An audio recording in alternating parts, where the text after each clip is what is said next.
부자전이라고 하는 그런 말이 있습니다. 하지만 사울과 요나단은 도무지 아버지와 아들이라고는 믿기지 않을 만큼 너무나 큰 차이를 보이고 있다는 것을 우리는 알게 됩니다.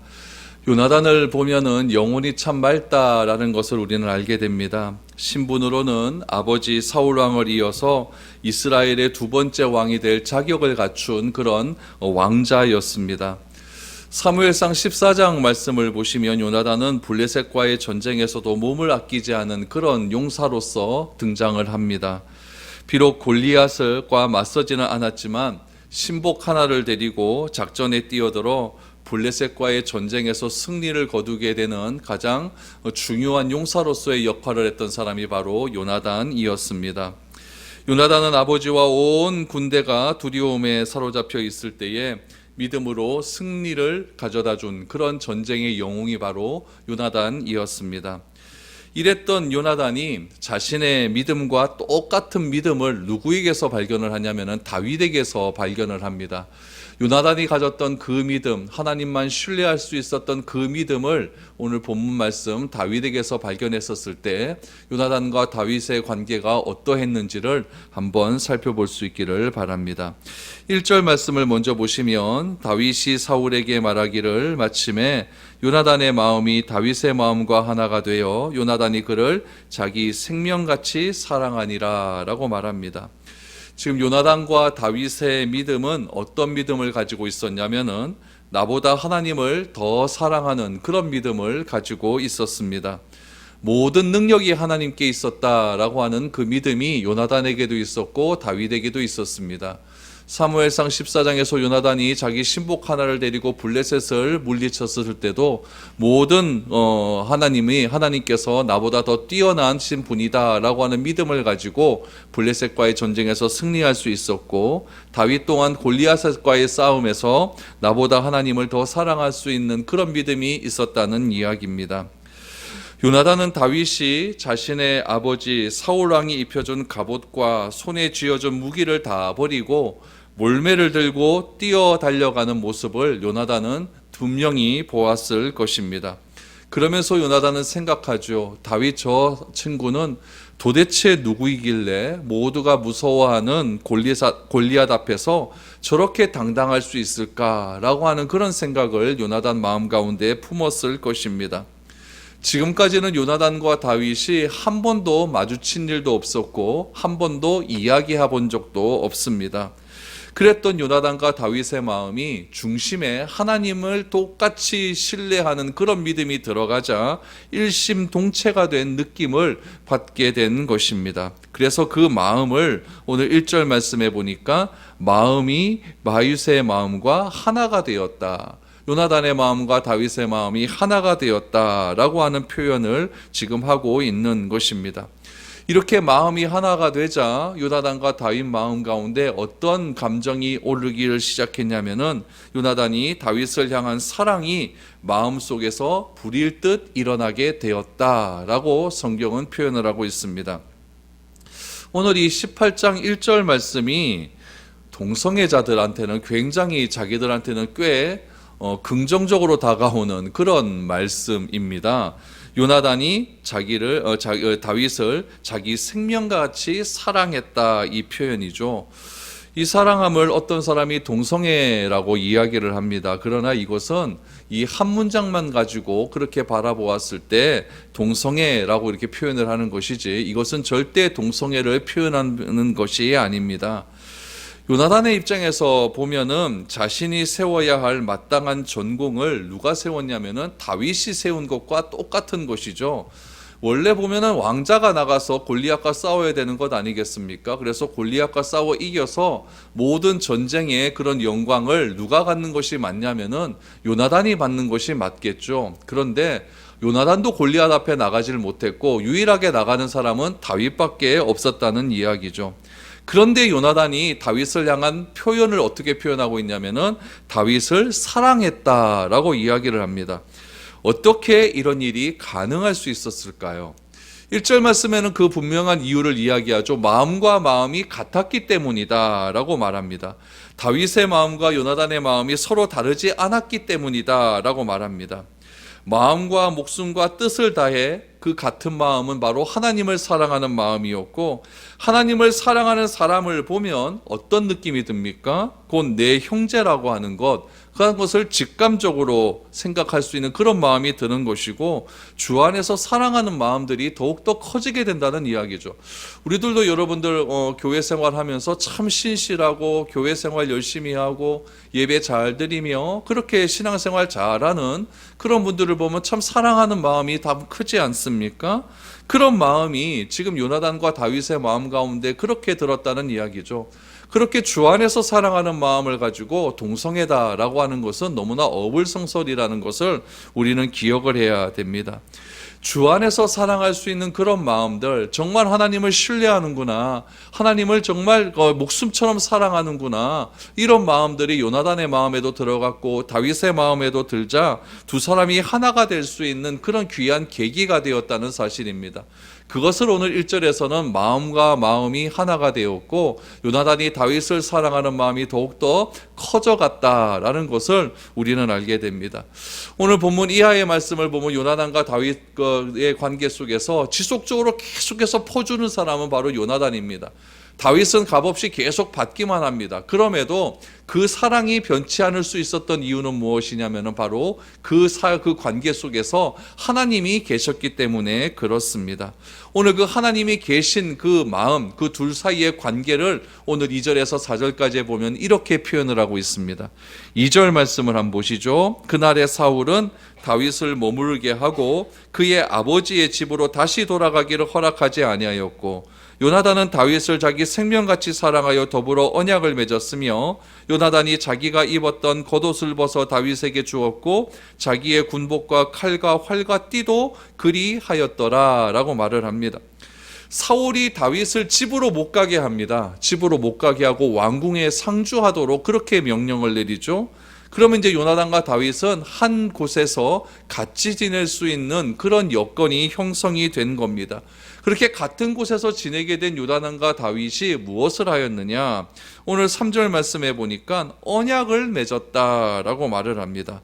어떤 언약일까요? 바로 하나님께 우리의 생명을 드리자고 하는 그런 언약 아니었겠습니까? 여기서 이 언약이라고 하는 말을 우리가 잘 생각해 보아야 됩니다. 언약이라는 것은 자기보다 하나님을 더 사랑하는 사람만이 맺을 수 있는 약속입니다. 그러니까 나 중심이 아니라 하나님의 중심으로 삶을 살아가는 사람이 맺을 수 있는 것이 바로 이 언약입니다. 그래서 이 언약이라는 것은 어떻게 보면 하나님을 증인으로 둔 하나님과의 관계 속에서 맺혀질 수 있는 그런 약속인 것이죠. 하나님을 모르는 사람도 얼마든지 계약을 맺을 수가 있습니다. 그런데 이 계약이라고 하는 것은 주고받는 것이죠. 계약은 거래 조건을 명문화한 것입니다. 그래서 계약에는 갑이 있고 을이 존재합니다. 그러나 이 계약을 가지고 사랑을 전제로 한 계약은 존재하지 않습니다. 그러나 언약은 어떤 의미가 있냐면은 거래의 대상이 아닙니다. 언약의 본질은 무엇이냐면은 주고 또 주는 것이고 끝없이 주는 것이 언약입니다. 그래서 하나님과 우리 사이에 언약을 맺을 때도 하나님께서 우리를 향하여 끝없이 주지 않습니까? 그것이 언약입니다. 그런데 하나님께서 우리와 언약을 맺었을 때 하나님께서 우리를 위해 끊없이 주는 것이지 우리가 하나님을 위해서 드리는 것은 아무것도 없습니다. 그러므로 언약이라고 하는 개념은 무제한적으로 줄 수 있는 거기 때문에 인간의 의지로서는 언약을 할 수 없다는 것을 우리는 기억해야 됩니다.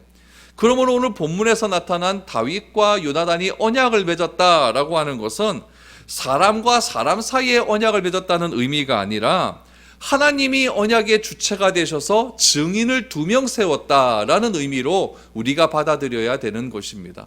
그래서 우리 율법서에도 보면은 무슨 증인을 요구할 때 2-3사람의 증인을 요구하지 않습니까? 오늘 본문 속에서도 이 언약을 맺었다라는 것은 하나님이 언약을 맺으신 것이고 그 하나님이 맺으신 언약의 증인이 누구였느냐? 다윗과 요나단이었다. 이렇게 세워야 됩니다. 그래서 언약의 진정한 주체가 바로 하나님이었다라는 사실을 오늘 이 본문에서 3절에서 강조하고 있는 것이죠. 인간은 무한하신 하나님으로부터 사랑을 받을 줄 알 때 우리는 언약의 객체가 될 수가 있는 것이죠. 그래서 이 언약을 요나단과 다윗이 맺게 되는데, 요나단이 계속적으로 다윗에게 무엇을 줍니다. 여러분, 무엇을 주었을까요? 오늘 4절에 보니까 겉옷도 주고 군복도 주고 칼도 주고 활도 주고 띠도 주었다라는 이야기입니다. 왕자의 칼이라고 하는 것은 권위를 상징하죠. 권위를 상징하고, 왕자의 옷이라고 하는 것은 그 왕자의 신분을 의미하고 있는 겁니다. 그러니까 요나단의 입장에서 다윗에게 무조건 주는 겁니다. 칼도 주고 겉옷도 주고 군복도 주고 뭐 띠도 주고 다 주지 않습니까? 끝없이 주고자 하는 거죠. 왜 주고자 할까요? 사랑한 마음이 있기 때문에 계속해서 주고자 하는 겁니다. 사랑하기에 언약을 맺었고 언약에 충실한 나머지 끝없이 주고자 하는 겁니다. 그러면 다윗의 입장에서 한번 볼까요? 요나단은 계속 주었습니다. 그럼 다윗은 무엇을 주었습니까? 다윗은 준 것이 하나도 없습니다. 그러면 아무것도 받은 것이 없는 요나단은 섭섭하지 않았을까요? 본문에 보면은, 성경에 보면은 요나단은 끝없이 주었음에도 불구하고 섭섭했다라고 하는 말은 단 한마디도 나오지 않습니다. 다윗을 불러서 나는 너에게 이만큼 주었는데 너는 왜 나에게 하나 더 주지 않느냐, 이런 말을 한 적도 없습니다. 오로지 사랑을 주고도, 무엇인가 주고도 미안한 마음뿐이었습니다. 혹시 내가 준 것 때문에 마음이 상하지 않았을까, 이런 배려의 마음이 이 요나단의 마음이었습니다. 그리고 사랑은 주고도 더 주지 못해서 안타까운 마음이었을 뿐이거죠. 또한 참된 사랑을 받게 되면은 이렇게 미안하지도 않습니다. 진심으로 감사할 따름이죠. 나는 아무것도 줄 것이 없어도 오로지 그 대상을 위하여 기도해주고 사랑해줄 수 있는 그런 마음으로 그를 대하게 된다는 이야기입니다. 여러분, 이것이 마음과 마음이 하나가 되었을 때 일어나는 결과라는 이야기죠. 오늘날 우리 인간이 말하는 사랑하고는 너무나 질이 다른 그런 사랑입니다. 그런 사랑이 무슨 동성애가 있을 수가 있고, 그런 사랑이 어떻게 이렇게 타락한 인간의 그런 행위일 수가 있겠습니까? 오늘 요나단과 다윗의 사랑은 하나님을 중심으로 한 언약의 관계의 사랑이었고, 아무리 주어도 더 나도 받고 싶고자 하는 그런 마음은 하나도 없는 그런 사랑이었고, 또 내가 아무리 받는다 할지라도 더욱더 미안해하고 감사하는 그런 마음으로 받을 수 있는 그런 사랑의 관계, 그 관계가 하나님을 중심으로 한 언약의 관계였다라는 것을 기억해야 됩니다. 그러므로 우리도 하나님으로부터 무엇인가 받았다는 것을 내가 믿어질 때 하나님의 언약의 백성이 될 수가 있는 겁니다.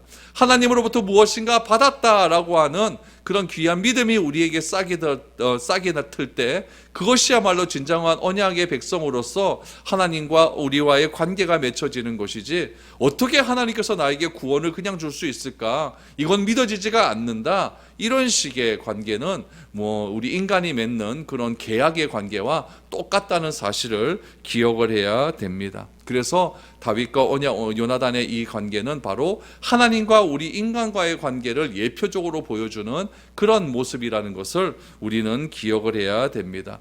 이렇게 요나단으로부터 사랑하는 마음을 풍성하게 받은 이 다윗을 어떻게 표현하고 있을까요? 5절을 보십시오. 다윗은 사울이 보내는 곳마다 가서 지혜롭게 행하매 사울이 그를 군대의 장으로 삼았더니 온 백성이 합당히 여겼고 사울의 신하들도 합당히 여겼더라. 여러분, 5절 말씀이 얼마나 다윗의 위대한지를 우리는 알게 됩니다. 사울은 다윗을 무엇으로 임명을 하냐면은 군대 고위직에 임명을 합니다. 여러분, 양치는 목동에서 갑자기 전쟁의 영웅이 되어서 한 나라의 높은 지위에 올라가게 되는 것이죠. 그러면 사람의 주목을 아주 집중적으로 받는 겁니다. 그러면 어떻게 되겠습니까? 정말 사람들의 시선이 따갑습니다. 어떤 사람은 참 잘 되었다, 저 사람은 저렇게 큰 공을 세웠으니까 저 정도 복은 박아도 된다라고 말하는 사람이 있는 반면에, 그것을 아니꼽게 생각하는 사람은 틀림없이 나오게 됩니다. 시기와 질투의 눈으로 그것을 보게 된다라는 이야기죠. 그리고 책잡고자 하는 사람들이 당연히 나올 수밖에 없는 것입니다. 그래서 과거를 파헤치고 그 과거 속에서 어떤 흠잡을 만한 것이 없는가, 그런 것들을 뒷조사하는 사람들이 틀림없이 나올 수밖에 없다는 이야기죠. 그런데 오늘 5절 말씀해 보니까 다윗은 사울이 보내는 곳마다 가서 뭘 했다? 지혜롭게 행했다라고 표현을 하고 있습니다. 그랬더니 어떤 결과가 나오느냐? 사울의 신하들도 합당히 여겼다라는 이야기죠. 본래 기존에 사울이 왕이 있었고 사울의 신하들이 있었다고 한다면 그 신하들은 왕에게로부터 무엇인가 좀 잘 보이려고 늘 언제나 노력하는 사람들이 신하들 아니겠습니까? 근데 어느 날 갑자기 목동이었던 다윗이 딱 튀어나와 갖고 사울로부터 집중적인 그런 복을 받게 되는 거죠. 그렇다면은 그 기존의 신하들이 다윗을 얼마나 안 이롭게 생각하겠습니까? 그런데 기존의 신하들도 다윗을 바라보았을 때 다윗에게 사울이 그렇게 잘해주는 것을 합당하게 여겼다라고 말을 합니다. 여러분, 이것은 너무나도 이상한 일이 벌어지고 있는 거예요. 세상에서는 있을 수도 없는 일들이 지금 다윗에게 일어나고 있다라는 것을 지금 성경 사무엘상의 저자는 그렇게 말을 하고 있는 것입니다.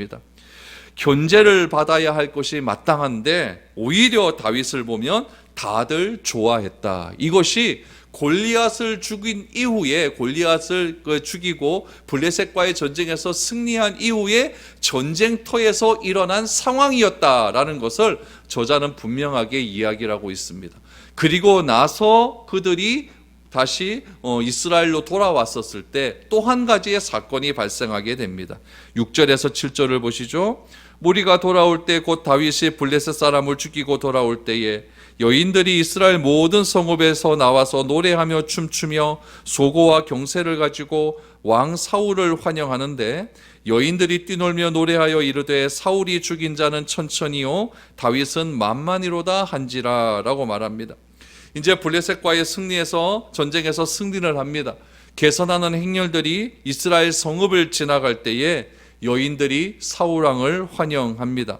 기쁨에 겨워 춤을 춥니다. 노래합니다. 그런데 거기까지는 좋았습니다. 문제는 무엇이었느냐? 바로 노래하의 가사에 있었습니다. 그 가사가 어떤 내용이었습니까? 사울이 죽인 자는 천천히요 다윗은 만만히로다. 굉장히 위험한 가사입니다. 그렇다면 다윗이 진짜 10,000명을 죽였을까요? 그렇진 않습니다. 만이라고 하는 숫자가 주는 상징성이 있었겠죠. 골리앗을 죽인 것에 대한 위대함, 놀라움을 말하는 것이 바로 이 만이라는 숫자였습니다. 근데 문제는 여기서 시작이 됩니다. 노래를 부르는 것이 무엇이 문제가 되겠습니까? 춤추는 것, 악기를 가지고 음악을 연주하는 것, 전쟁에서 승리하고 돌아오는 군사들에 대한 기쁨의 감사의 표시를 하는 것, 이것이 무엇이 문제가 되겠습니까? 근데 문제는 무엇이냐? 왕과 신하를 비교한 것, 그것이 문제라는 사실입니다. 왕과 신하를 비교하는 일은 절대로 해서는 안 되는 일입니다. 왕정체제란 왕이 곧 국가고 왕이 곧 신입니다. 왕과 누구를 비교한다, 이것은 상상도 하지 못할 일이었죠. 그런데 사울은 천천히요 다윗은 만만이다 라고 하는 이 노래의 가사가 제일 먼저 그들에게 문제로 다가왔고, 이 노래 가사에 제일 먼저 걸려 넘어진 사람이 누구였느냐? 바로 사울이었다는 사실입니다. 오늘 이 본문 이후로 사울의 인생이 자꾸만 구덩이 속으로 빠져 들어갑니다. 주변에서 들려오는 이 말 한마디에 넘어지는 것이죠. 우리 성경에도 보면 말 한마디에 넘어지는 사람이 얼마나 많이 있었습니까? 에덴 동산에서도 사탄의 말 한마디에 넘어져서 그렇게 인간 세계에 결국 죄악이 들어오는 빌미를 제공하지 않습니까? 이거 하나 먹게 되면 너도 하나님처럼 될 거야 라고 하는 주변의 소리를 그는 귀 기울여 담았기 때문에 결국 넘어진 겁니다. 오늘날은 어떻습니까? 사람의 말, 여론들, 미디어의 소문들, 스캔들, 요즘은 유튜브 방송들, 우리가 이런 것에 너무나 의존하지 말아야 될 이유가 바로 여기에 있는 겁니다. 다 사람이 하는 말들 아니겠습니까? 세상에 진실이 어디 있습니까? 사람이라고 하는 존재는 전적으로 타락한 존재이기 때문에 진실을 볼 수도 없고 진실을 전할 수도 없는 존재가 이 사람이라고 하는 존재입니다. 사람을 믿을 수 있겠습니까? 사람은 믿을 수 있는 존재가 아닙니다. 특별히 음악이라고 하는 것은 너무나 조심해야 됩니다. 노래를 잘 듣고 잘 불러야 됩니다. 음악이라고 하는 것은 사람의 감정을 움직이는 힘이 있습니다. 그래서 음악이 있는 것과 없는 것은 천지 차이라는 이야기죠. 음악의 노랫말이 문제입니다. 노랫말이 사울에게는 이 시기심으로 이어지게 만들었고, 이 시기심은 의심으로, 의심은 분노로 연결된 것입니다. 사울은 이 노랫말 한마디에 사울이 죽인 자는 천천이고 다윗이 죽인 자는 만만이다, 이 노랫말 한마디에 크게 분노하기 시작을 합니다. 그리고 머릿속에 이상한 생각들이 자꾸만 들기 시작하는 것이죠. 오늘 본문 8절과 9절을 보십시오. 사울이 그 말에 불쾌하여 심히 노하여 이르되 다윗에게는 만만을 돌리고 내게는 천천만 돌리니 그가 더 얻을 것이 나라 말고 무엇이냐 하고 그날 후로 사울이 다윗을 주목하였더라 라고 말합니다. 여러분, 시기심이 먼저 생기는 것 아닙니까? 시기심이 생기니까 의심으로 들어갑니다. 의심이 들어가니까 막 화가 치밀어 오르죠. 화가 치밀어 오른 상태에서 들었던 생각이 무엇이냐? 다윗이 자신의 자리를 노릴 수밖에 없다라고 하는 그 자기 결정의 길로 빠져들게 되는 겁니다. 결국 이 시기심이 최악의 길로, 지금 최악의 상황으로 결정해 버리는 것이죠.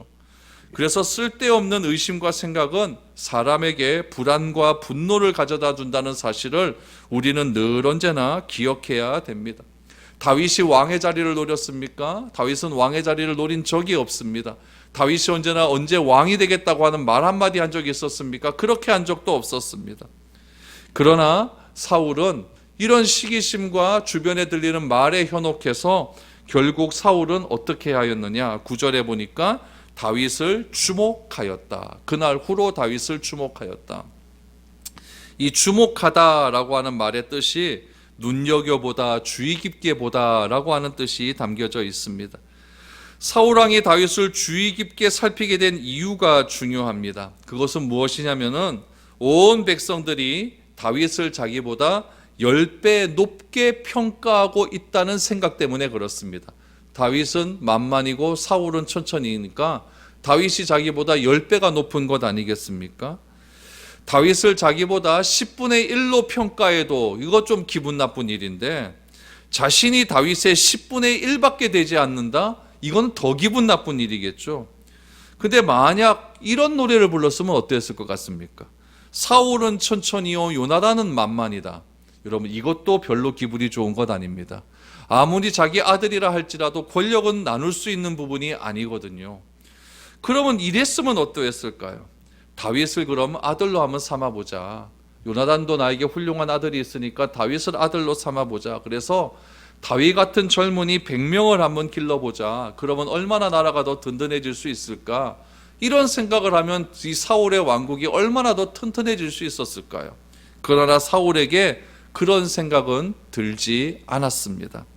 왜 그랬을까요? 성경은 우리에게 분명하게 그 이유를 이야기합니다. 그 이유는 무엇이냐면은 여호와의 영이 사울을 떠났기 때문이었다. 여호와께서 부리시는 악령이 사울을 번뇌하게 했기 때문이다라고 분명히 말을 하고 있었습니다. 하나님의 영이 사울과 함께 할 때는 사울은 겸손한 사람이었습니다. 미스바의 12지파가 모인 자리에서 사울이 왕으로 선출되었을 때에 사울은 겸손한 사람이었습니다. 그런데 블레셋과의 전쟁을 치렀을 때 문제가 발생하기 시작합니다. 불안한 나머지 제사를 자기 마음대로 드립니다. 아말렉과의 전쟁에서는 사울의 영적인 태도가 완전히 무너지기 시작합니다. 아각은 살려두었고 전리품에 눈이 어두웠습니다. 사무엘은 그날 이후로 사울과 결별을 합니다. 그리고 사무엘이 이새의 집에서 다윗에게 기름을 붓는 날, 다윗이 하나님의 영에 감동된 날, 사울은 그날 이후 악령에 붙들려 두려움에 빠지게 되었다는 사실이죠. 결국 사울이 보는 것이 문제가 된 겁니다. 그날 이후에 사울이 누구만 보았습니까? 다윗만 보았다라고 이야기를 합니다. 우리의 인생은 무엇을 보느냐에 따라서 달라집니다. 온종일 무엇을 보고 있습니까? 보는 것에 우리 마음이 다 휘둘리게 되는 것입니다. 아브라함이 하나님을 너무나 믿지 않으니까 하나님께서 아브라함을 데리고 밖으로 나가지 않습니까? 밖으로 나가서 하늘의 별을 한번 봐라 라고 이야기를 합니다. 이스라엘은 별이 진짜 많이 보이지 않습니까? 제가 10년 전에 시내산에 올라갔다가 저녁에 내려왔는데 그때 하늘의 별을 보니까 제 평생에 그렇게 많은 별은 처음 봤습니다. 그 별을 보면서 생각에 떠오르는 것이 바로 아브라함이었습니다. 아브라함도 저런 별을 보지 않았을까? 저렇게 많은 별을 보지 않았을까? 하나님께서 아브라함에게 자손에 관한 말씀을 하실 때 왜 하늘의 별을 보여주고 바다의 모래를 보여주었겠습니까? 믿지 않으니까 그런 것 아니겠습니까? 보여주면 아는 겁니다. 사울은 노래를 들은 이후 오로지 다윗만 주목합니다. 다윗만 바라봅니다. 한 사람만 바라보는 겁니다. 생각이야 여러분 고치면 그만이죠. 그런데 눈에 보이는 것은 고칠 수가 없는 겁니다. 고치려고 해도 자꾸 눈에 자꾸 보이니까 고쳐지지가 않는 것이죠. 사울의 패망은 결국 다윗을 시기와 질투의 대상으로 바라보았기 때문이라는 것이죠. 우리 천재음악가 모차르트 잘 알지 않습니까? 근데 모차르트 옆에 살리에르라고 하는 천재적인 음악가가 있었습니다. 이 살리에르도 얼마나 큰 위대한 음악가인지 모릅니다. 살리에르가 그 당시에 요세프 황제에게 소개시켜준 사람이 바로 모차르트입니다. 그러니까 살리에르가 모차르트를 왕에게 소개시켜준 사람이었죠. 그런데 모차르트가 훨씬 왕에게 인정을 받거든요. 그러니까 살리에르가 늘 언제나 시기와 질투로 바라보게 됩니다. 그러다 결국 살리에르는 어떻게 되었을까요? 자살을 선택하게 되는 거죠. 우리가 무엇을 바라보느냐, 사람들을 바라볼 때 어떠한 시선을 가지고 바라보느냐, 그것이 굉장히 중요합니다. 우리는 누구를 바라보아야 됩니까? 성경은 우리에게 분명히 말을 합니다. 믿음의 주여 온전케 하시는 예수를 바라보라 라고 말을 합니다.